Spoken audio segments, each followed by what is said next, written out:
Hola hermanos, Pastor Alan Lorenzana desde la ciudad de La Ceiba en la República de Honduras.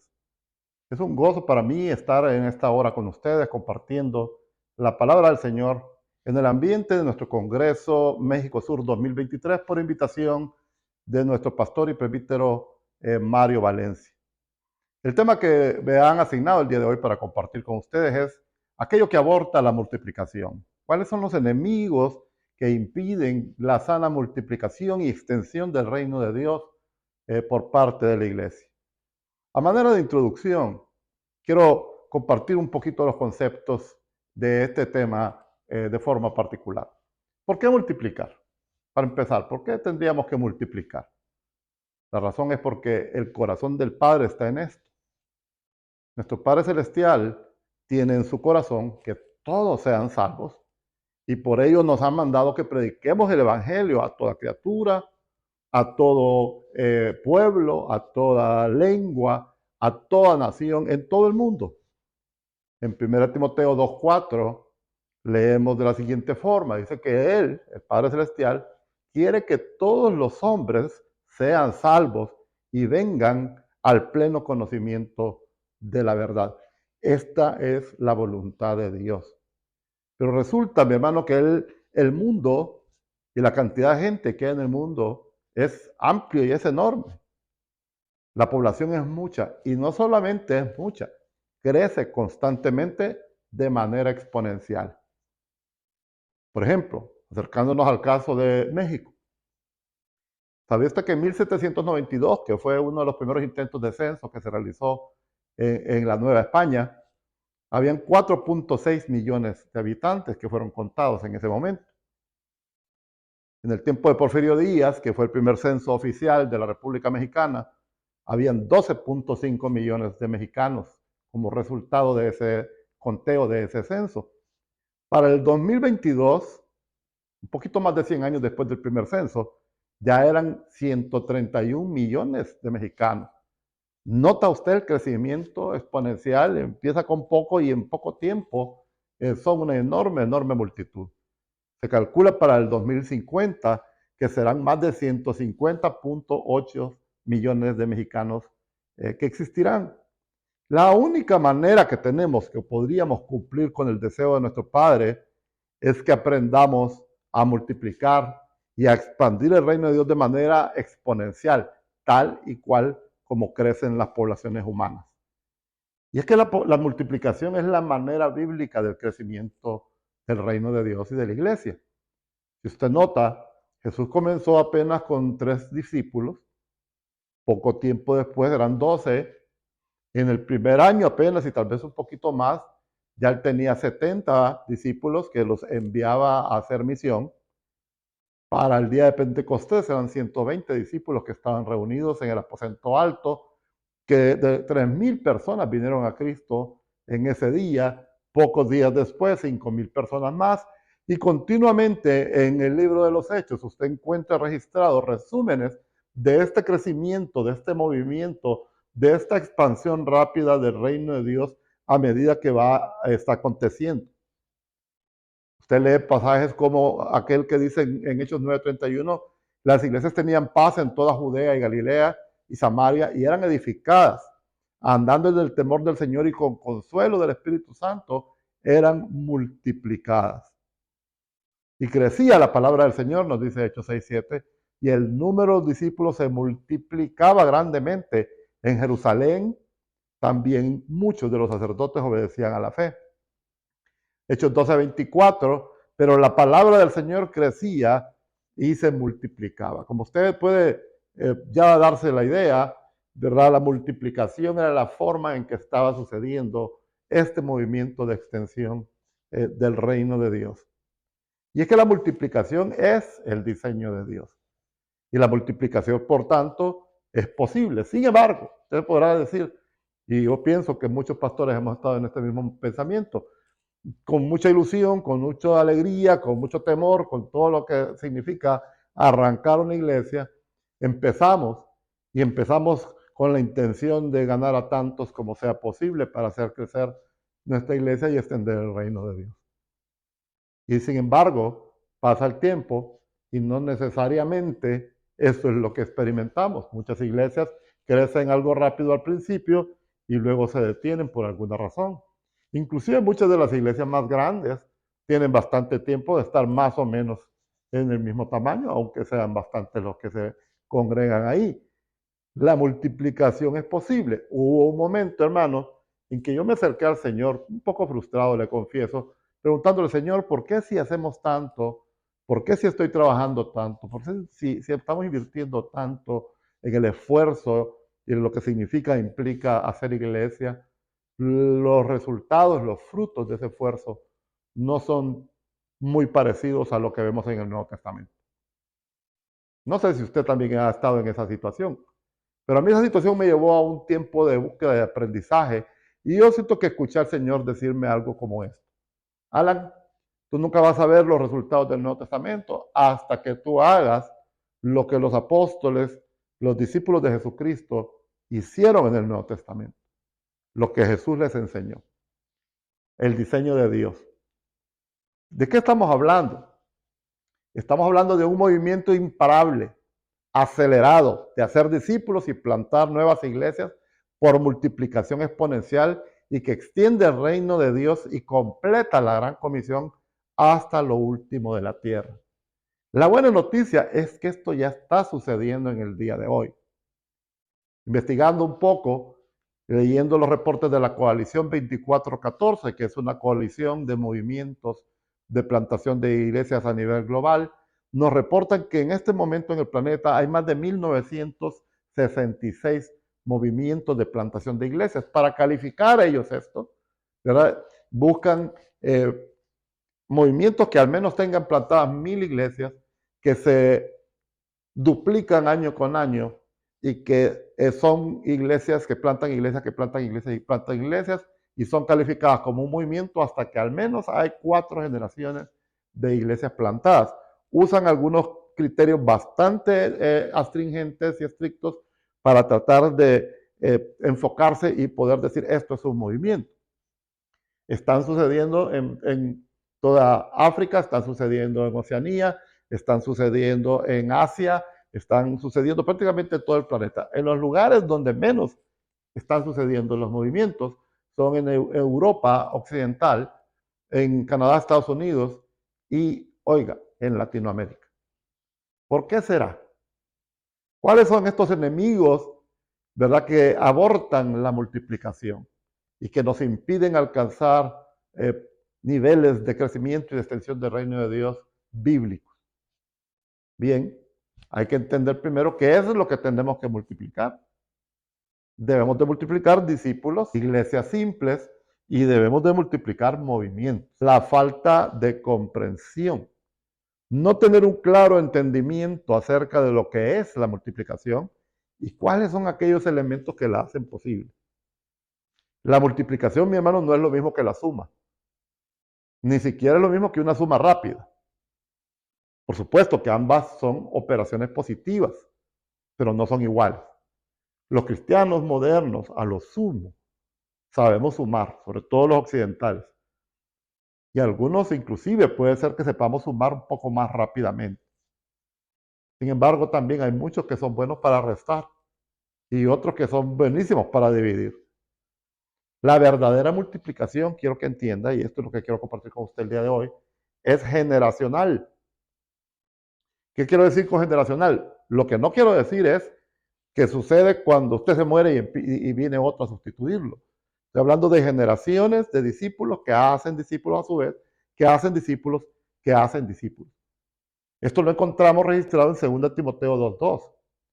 Pablo le está instruyendo a Timoteo y le dice: lo que has oído de mí delante de muchos testigos, esto encarga a hombres fieles que sean idóneos para enseñar también a otros. Aquí encontramos 4 generaciones de discipulado. Está Pablo, está Timoteo, que es segunda generación, Pablo sería primera, están los hombres fieles capaces de enseñar, tercera generación, y están los otros, que es cuarta generación. Sin embargo, déjeme decirle, Pablo no era primera generación. Pablo fue discípulo de alguien más. Cuando él vino a Cristo y se convirtió, ¿verdad? Lo recibió y lo atendió Ananías, posiblemente él contribuyó en su discipulado. Más adelante en el camino vemos que Bernabé también le ayudó, lo acompañó y luego se convirtió en acompañante de él y socio de él en la misión. Es decir, Pablo no era primera generación. Pablo, pensando que Bernabé pudo haber sido uno de los 70, según tradiciones cristianas, Pablo, ¿verdad?, era cuarta generación. Bernabé era tercera generación, los 12 eran segunda generación y por supuesto Jesús es primera generación. Aquí Pablo describe ese proceso mediante el cual la iglesia original extendió el reino de Dios a toda velocidad. La multiplicación empieza entonces, no cuando tú haces discípulos, pastor, o hermanos líderes, sino cuando tus discípulos empiezan a hacer discípulos y sus discípulos hacen discípulos. Y eso es lo que produce la exponencialidad y la multiplicación acelerada. No es porque tú hagas muchos discípulos, es porque hagas discípulos capaces de hacer discípulos. En la parábola del sembrador, Jesús nos dice que la buena tierra produciría cual a 30 por 1, cual a 60 por 1, cual a 100 por 1. Por mucho tiempo, mi pensamiento era que era el 30% o 60% o 100%. Pero lo que el Señor está diciéndonos aquí es algo completamente distinto. Cuando Él nos dice 100 por 1, significa que esa semilla una que cayó produjo 100 más. El porcentaje de crecimiento de agregado no es el 100%. En este caso es el 9.900% en su versión más optimista del Señor, su expectativa más optimista de 100 por 1. En la menos optimista, que sería el 30 por 1, está hablando de un incremento porcentual de 2.900%. Si usted tiene un miembro, un discípulo, que le traiga 30 personas porque él es buena tierra, significa que esta persona ha crecido, se ha incrementado en 2.900%. Usted puede hacer su matemática en casa y comprobar esto que le digo. La multiplicación bíblica es de naturaleza generacional y es exponencial. Se debe tener claridad que el fruto de un discípulo son otros discípulos. Digo esto porque mucha gente tiene bien difuso el pensamiento de qué es el fruto. Pero en el ambiente en el que Jesús nos habla de que debemos ir y llevar fruto, es un ambiente agrícola, está hablando de la vida, está hablando de los pámpanos. Y el Señor, ¿verdad?, nos está mostrando qué es el fruto realmente. En la mayoría de las iglesias le hemos quitado la responsabilidad de llevar fruto a los discípulos. No les hemos dado una meta clara, no les hemos enseñado qué es ni cómo. La mayor parte de la membresía no sabe hacerlo, ni piensa que necesita hacerlo tampoco, porque no forma parte de nuestras prioridades ni de nuestra cultura con la que hemos crecido. Pero ¿qué nos dice Jesús? Cuando usted abre su Biblia en Juan 15 y empieza a leer este pasaje, usted encuentra que Jesucristo dice primero que hay no fruto, hay gente que solo son hojas, nada de fruto, nada de uva. El fruto es la uva. Y luego dice, ¿verdad?, que esos son eliminados. Los que no dan fruto no sirven. Se quitan, se botan, se arrancan y se queman. Y luego dice que hay gente que lleva fruto.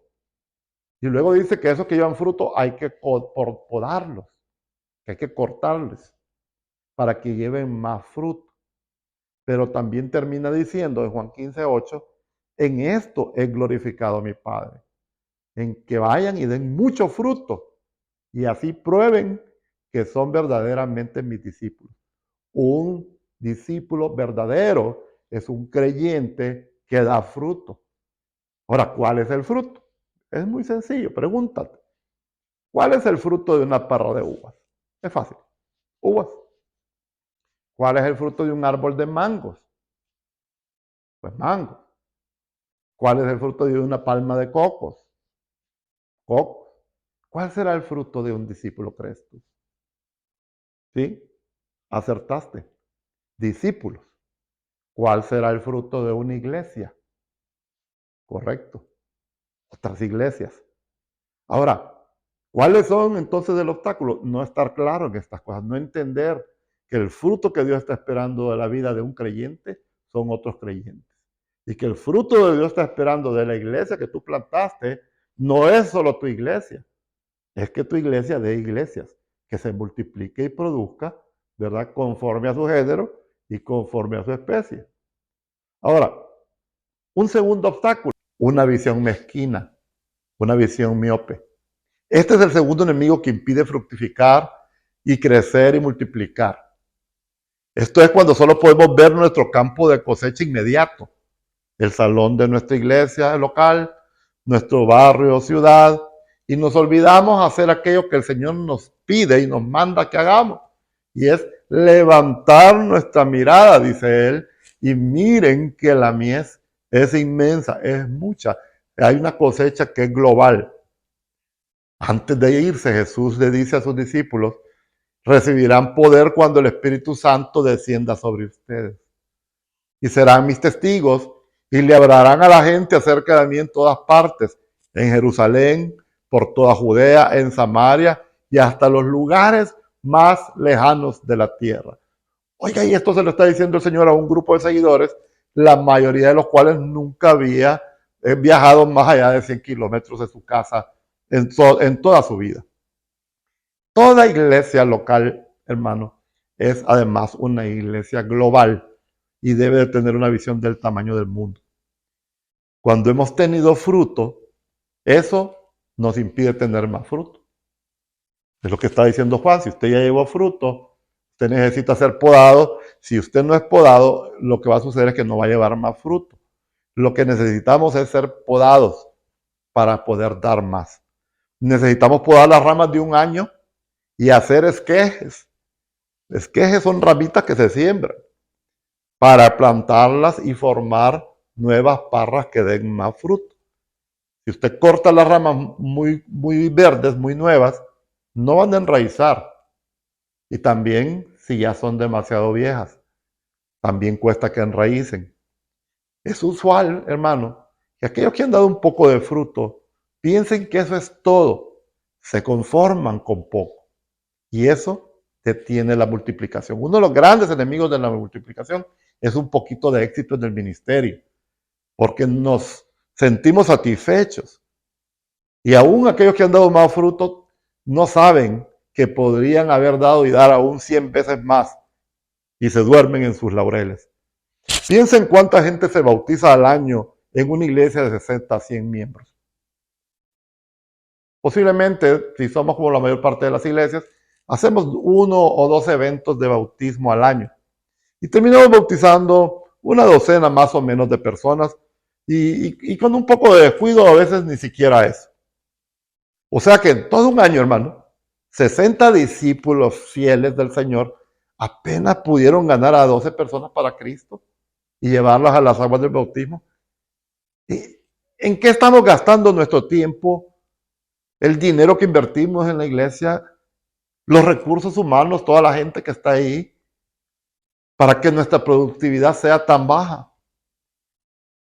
Según el estándar que recién estábamos viendo de Jesús, somos buena o mala tierra.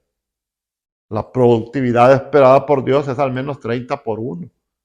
Y esto por ciclo de cosecha. ¿Sabe usted que hay lugares donde hacen hasta 3 cosechas de trigo? Normal, 2 al año. O sea que 60 miembros bien nos podrían producir, si son buena tierra, unos 3.600 nuevos discípulos al año.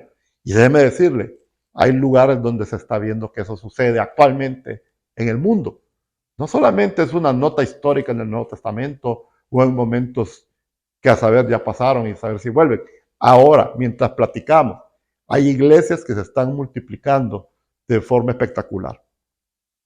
Ahora, un tercer obstáculo, enemigo que aborta la multiplicación y el crecimiento de la iglesia es la concentración de la autoridad. Esto de la concentración de la autoridad también tiene un amarre ahí con algo que se llama el culto a la personalidad. Lo anterior que estamos platicando, de una multiplicación acelerada, presupone que cada creyente de la congregación está capacitado, ha sido autorizado y ha sido enviado a su esfera de vida e influencia para que sean misioneros del reino de Dios en sus vidas cotidianas. Expresándolo de otra manera, Cada creyente ha sido capacitado como embajador de Cristo y como sacerdote del reino de Dios para evangelizar, para discipular, para toda buena obra en imitación de Jesús para extender su reino. Pero no solo es que le dimos capacitación, también le dimos licencia, permiso, le dimos autoridad. Por eso le digo, la concentración de la autoridad es un enemigo de la extensión del reino de Dios. Si usted limita a las personas que usted autoriza para enviar a ser discípulos, entonces menos personas serán alcanzadas. También, aparte de autorizarlos, también fueron enviados. Fueron, dicho de otra manera, encomendados, fueron comisionados. Se les dio día y hora para ir a cumplir la misión de Jesús, que es buscar y salvar a los que están perdidos y hacer de estas personas discípulos obedientes de Cristo, que a su vez hacen discípulos. Pero tristemente, aunque es una presuposición de la multiplicación, en la práctica casi no sucede. En las iglesias, mi hermano, el liderazgo, muchas veces, de maneras sutiles y a veces no tan sutiles, se apropian de la autoridad y del derecho de ejercer el ministerio y establecen requisitos inventados, muchas veces no bíblicos, por el establecimiento de jerarquías y argollas, que a veces limitan, ¿verdad? A veces también no se dan cuenta qué es lo que están haciendo, quiénes son los que puedan hacer la obra del ministerio. Déjeme decirle esto, según 2 Corintios 5, 17 al 19, cada nueva criatura es asimismo un embajador del reino de Dios y es un ministro de reconciliación. Sí, cada nueva criatura, el recién convertido, que hoy fue transformado en su interior y hecho salvo por medio de la fe y el arrepentimiento, es inmediatamente un sacerdote del reino de Dios, un embajador del reino de Dios, un ministro de reconciliación. Ay, pastor, me puede decir, pero mire, si ese no sabe nada, sí sabe algo. Sabe que antes estaba ciego y ahora ve. Sabe que el Mesías, al que él su alma anhelaba, ha sido hallado. Sabe que sus pecados han sido perdonados. Esta persona es tal vez nuestro mejor evangelista. En el verdadero rol, hermano, de los pastores, de los evangelistas y de los 5 ministerios, según Efesios 4, el verdadero rol nuestro es capacitar a los creyentes, a los santos, para que los santos hagan la obra del ministerio. Por demasiado tiempo, mi hermano, hemos operado pensando que nosotros somos los ministros los que tenemos que hacer la obra del ministerio y le robamos el ministerio a los creyentes que se suponía que tenían que trabajar. Y es que es sencillo y tiene lógica. Si solamente el pastor y 4 más hacen la obra del ministerio, nunca vamos a alcanzar a nuestra ciudad, nunca vamos a extender el reino de Dios, que si todos los demás de la iglesia son capacitados, son autorizados y son enviados. Hay muchos ejemplos de esto en la Biblia. Por razones de las limitaciones de tiempo, hermanos, no vamos a poder entrar en ello. Una cuarta y última, aunque no es exhaustiva esta plática, ¿verdad? Pero una cuarta obstáculo que nos aborta en la multiplicación. Tradiciones y cargas innecesarias no bíblicas. Mire, aún antes de la iglesia, en el judaísmo, los hombres amaban añadirle cargas a la gente en un esfuerzo de religiosidad no demandado por Dios y que más bien pone tropiezo y freno a la obra de Dios. Jesús para estas personas tuvo algunas de las palabras más duras. Les decía que no solamente no entrarían ellos mismos, sino que también le impedía a los que querían entrar. En Marcos 7:6 les reclama diciéndoles, hipócritas, bien profetizó de vosotros Isaías como está escrito, este pueblo de labios me honra, mas su corazón está lejos de mí, pues en vano me honran, enseñando como doctrinas mandamientos de hombres. Pareciera que estamos todo el tiempo tratando de mejorar la palabra de Dios. Todos heredamos, mi hermano, la fe de aquellos que nos discipularon primero, de las congregaciones en las cuales fuimos parte. Y ahí a veces heredamos prácticas y conceptos acerca de lo que constituye la iglesia, quién y qué es el ministerio, cuál es el discipulado según Jesús, cómo se hace, Y muchas de estas prácticas y conceptos que le damos sin darnos cuenta vienen directamente de la Iglesia Católica, de la cual surgió el protestantismo. Es como si nosotros hubiéramos salido de la Iglesia Católica, pero la Iglesia Católica no hubiera salido de nosotros. Además, nosotros desarrollamos, los evangélicos, nuestras propias tradiciones, algunas de las cuales las tratamos como si fuera doctrina bíblica, y muchas de ellas son más bien un freno para que muchos vengan a Cristo. Eso, mi hermano, requiere arrepentimiento, requiere reflexión, requiere la obra del Espíritu Santo, porque el corazón del Padre es que los más, si es posible, muchos, todos, una multitud incontable, puedan estar en la cena de las bodas del Cordero, cantando aquel canto hermoso que dice: digno es el Cordero de recibir la gloria, la honra y el honor, porque Él fue inmolado por todos nosotros. Vamos a continuar con estos temas, mis hermanos, porque son importantes para que nos podamos encontrar al final del camino y podamos decirle al Señor: misión cumplida. Dios te bendiga, mi hermano. Que te acompañe el Señor mientras trabajas y tú sirves a tu Dios, dándote el fruto, aquel fruto que Dios sabe que tú puedes dar. Amén. Dios te bendiga.